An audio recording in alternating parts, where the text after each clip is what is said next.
ಕಾಗವಾಡ ಪಟ್ಟಣದಲ್ಲಿ ಉಪನೋಂದಣಿ ಕಾರ್ಯಾಲಯ ಕಾರ್ಯಾರಂಭ. ಸಾಕಾರಗೊಂಡ ತಾಲೂಕಿನ ಜನರ ಕನಸು. ಕಾಗವಾಡ ತಾಲೂಕಿಗೆ ಅತಿ ಅವಶ್ಯಕತೆ ಇದ್ದ ಉಪನೋಂದಣಿ ಹಾಗೂ ವಿವಾಹ ನೋಂದಣಿ ಕಚೇರಿ ಇಂದು ಕಾರ್ಯಾರಂಭಗೊಂಡಿದ್ದು, ಕಾಗವಾಡ ತಾಲೂಕಿನ ಜನರು ಇದರ ಸದುಪಯೋಗ ಪಡೆದುಕೊಳ್ಳಬೇಕೆಂದು ಜಿಲ್ಲಾ ನೋಂದಣಾ ಅಧಿಕಾರಿ ಮಹಾಂತೇಶ್ ಪಟಾತರ್ ಹೇಳಿದ್ದಾರೆ. ಅವರು ಗುರುವಾರ ದಿನಾಂಕ 15ರಂದು ಪಟ್ಟಣದಲ್ಲಿ ಉಪನೋಂದಣಿ ಕಾರ್ಯಾಲಯ ಕಾರ್ಯಾರಂಭ ಮಾಡಿ ಮಾತನಾಡುತ್ತಿದ್ದರು. ತಾಲೂಕಿನ ಜನರ ಬಹುದಿನಗಳ ಬೇಡಿಕೆಯಾಗಿದ್ದ ಉಪನೋಂದಣಿ ಕಚೇರಿ ಕಾರ್ಯಾರಂಭಗೊಂಡಿದ್ದು, ತಾಲೂಕಿನ ಜನತೆಗೆ ದೂರದ ಅತನಿಗೆ ಅಲೆದಾಡುವುದನ್ನು ತಪ್ಪಿಸಿದಂತಾಗಿದೆ. ಈ ಕಚೇರಿಯಲ್ಲಿ ಆಸ್ತಿ ನೋಂದಣಿ, ವಿವಾಹ ನೋಂದಣಿ, ಹಕ್ಕುಗಳ ವರ್ಗಾವಣೆ, ಕಾವೇರಿ 2 ತಂತ್ರಾಂಶದಲ್ಲಿ ಇರುವ ಎಲ್ಲ ಸೇವೆಗಳು ಲಭ್ಯವಿರುತ್ತವೆ. ಈ ಭಾಗದ ಸಾರ್ವಜನಿಕರು ಇದರ ಸದುಪಯೋಗ ಪಡೆದುಕೊಳ್ಳಬೇಕೆಂದು ಕರೆ ನೀಡಿದರು. ಎಲ್ಲರಿಗೂ ನಮಸ್ಕಾರ. ಕಾಗವಾಡ ತಾಲೂಕಿನ ನೋಂದಣಿ ಸಾರ್ವಜನಿಕರಿಗೆ ಅತ್ಯಂತ ಸಿಹಿ ಸುದ್ದಿ. ಇಂದಿನ ದಿನ ಅಂದರೆ 15 ಫೆಬ್ರವರಿ 2024ನೇ ತಾರೀಕಿಗೆ ಕರ್ನಾಟಕ ಸರ್ಕಾರದ ಆದೇಶದ ಪ್ರಕಾರ ಕಾಗವಾಡ ತಾಲೂಕಿನ ವ್ಯಾಪ್ತಿಯ ಕಾಗವಾಡ ಪಟ್ಟಣವನ್ನು ಒಳಗೊಂಡಂತೆ ಎಲ್ಲ ಗ್ರಾಮಗಳ ಸ್ಥಿರಾಸ್ತಿಗಳ ನೋಂದಣಿ ಪ್ರಕ್ರಿಯೆಯನ್ನು ನಾವು ಪ್ರಾರಂಭ ಮಾಡಿದ್ದೇವೆ. ಕಾವೇರಿ 2 ಆನ್ಲೈನ್ ತಂತ್ರಾಂಶದಲ್ಲಿ ನೋಂದಣಿ ಪ್ರಕ್ರಿಯೆ ಪ್ರಾರಂಭ ಮಾಡಿದ್ದೇವೆ. ಎಲ್ಲ ಸಾರ್ವಜನಿಕರು ಸದುಪಯೋಗಪಡಿಸುವುದಕ್ಕೂ ಮತ್ತು ಈ ವ್ಯಾಪ್ತಿಯ ಜನರು ಇಲ್ಲಿಗೆ ಬಂದು ನೋಂದಣಿ ಮಾಡ್ಕೋಬೇಕಂತ ವಿನಂತಿಸುತ್ತೇವೆ. ಕಾಗವಾಡ ತಾಲೂಕು ವ್ಯಾಪ್ತಿಯ 22 ಹಳ್ಳಿ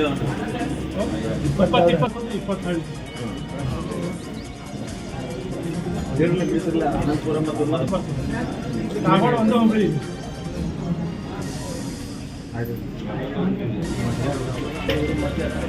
ಸರ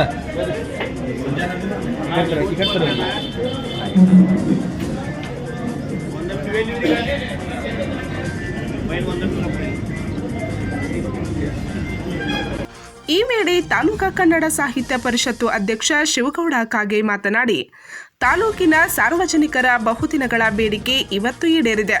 ಮುಂಬರುವ ದಿನಗಳಲ್ಲಿ ಕಾಗವಾಡ ಪಟ್ಟಣದಲ್ಲಿ ಇನ್ನೂ ಅನೇಕ ಕಚೇರಿಗಳು ಶೀಘ್ರವಾಗಿ ಕಾರ್ಯಾರಂಭ ಮಾಡಲಿವೆ ಎಂದರು.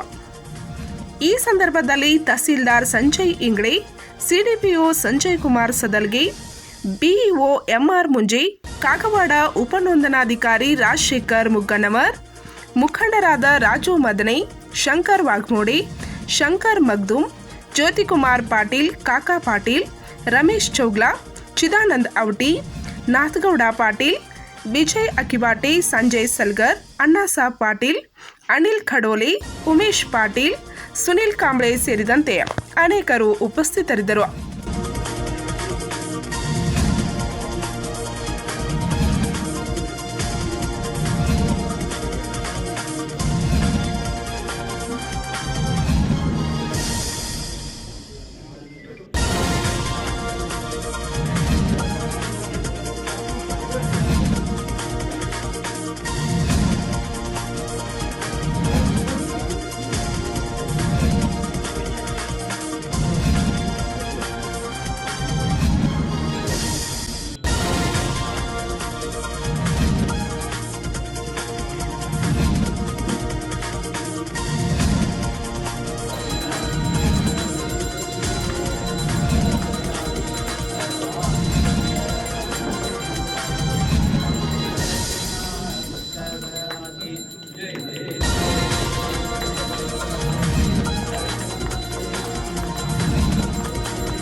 ಪಂಚ್ ನ್ಯೂಸ್ಗಾಗಿ ಕಾಗವಾಡದಿಂದ ಬಸವರಾಜ್ ತಾರ್ದಾಳೆ.